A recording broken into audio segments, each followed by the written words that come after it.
Are there any parents or grandparents here who want to stand up for their children's right to a normal education and a fear-free future?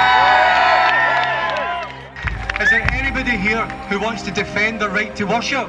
Yeah! Is there anybody here who wants to speak out to protect our human rights? Yeah! Is there anybody here who wants their life back? Yeah! Is there anybody here that wants to tell this government that enough is enough? Yeah! Okay. Thank you for standing with us today. Standing for freedom and against tyranny.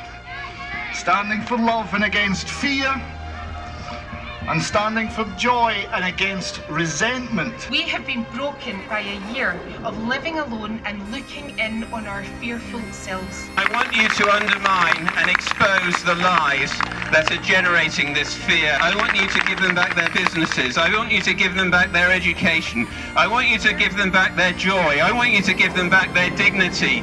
I want you to give them back their humanity. Have the courage to follow your conscience. There's nurses, paramedics, healthcare assistants, domestics, the stories that we've heard. You'll know from what's been on the news to what we've been working in is not the truth. And as a human being, I'm just asking for this to stop.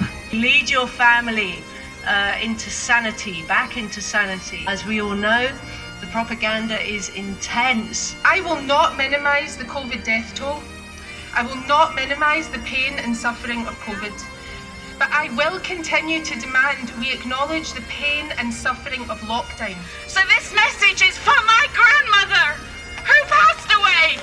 This message is for my father-in-law who died alone in a hospital. This message is for all the people in nursing homes that were locked away for a year. I love the passion of these nurses. I also lost a mother who was locked up in a home, and I had to look through a window, and I had to look at my mother, and she kept looking at me, says, "Are you coming in to see me?" And I just had to stand there and said no. When nurses and doctors stand up, broken, and declare it on social media, the truth, because they don't know what else to do, and we get censored, I have to ask the government, my medical institutions, what are you doing? The ability to say things which some may disagree with is essential to debate. Debate is essential to science. Did people watch that march in London? Yeah. It was titled "Humanity on its Feet." Yeah. It was beautiful. And where's the mainstream media? Where are they? Because they didn't report it. They were hiding under the narrative. We're going to try and work together in all different areas in the community because the social fabric of our country has been torn to pieces. We need to get off our knees, get up on our feet and march with humanity. Peacefully. It's time for the people of Scotland to get the fire back in their belly. You've heard of the X Factor. Let's get rid of the fear factor. Get together in groups and make sure we build political power from the citizens' assemblies. Not one here. That's a corrupt mess. We must change it.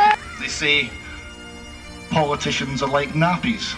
They should be changed often and for the same reason. The government psychologists have shown no remorse about their applied psychological abuse. But we can learn from history that at present there is no room for dissenters or non-conformity, but they cannot keep the light out forever. Where does the answer to this come from? The answer doesn't come from some miraculous cure. It comes from you. Go out there in the world and be compassionate with people that think we're crazy. Because you know what?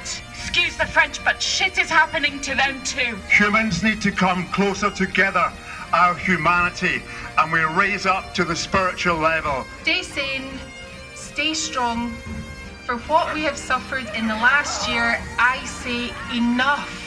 For thine is the kingdom, and the power, and the glory. Amen. Yeah!